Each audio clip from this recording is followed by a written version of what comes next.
Today I'm going to show you how to change the air filter in the Toyota Sienna. The reason for changing the air filter is to improve airflow, maximize efficiency and capacity, improve engine performance.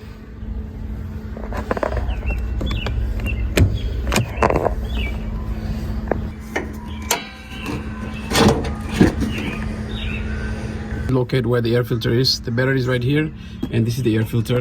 It's very easy to replace on this Toyota Sienna. This is 2014 Sienna. Look how dirty it is. Imagine breathing through these dirt. The engine has to breathe. The air has to go into the engine, and with all that dirt, it's not helping. If you hold it up to this light, you would see how dirty this is.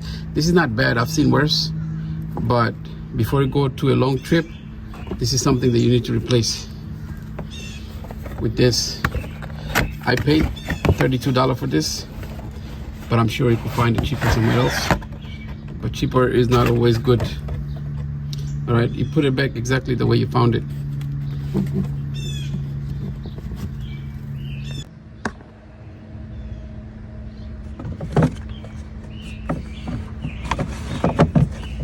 Little bit of push.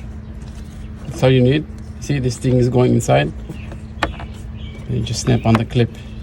Now your engine is going to breathe better. You get better airflow and better engine performance.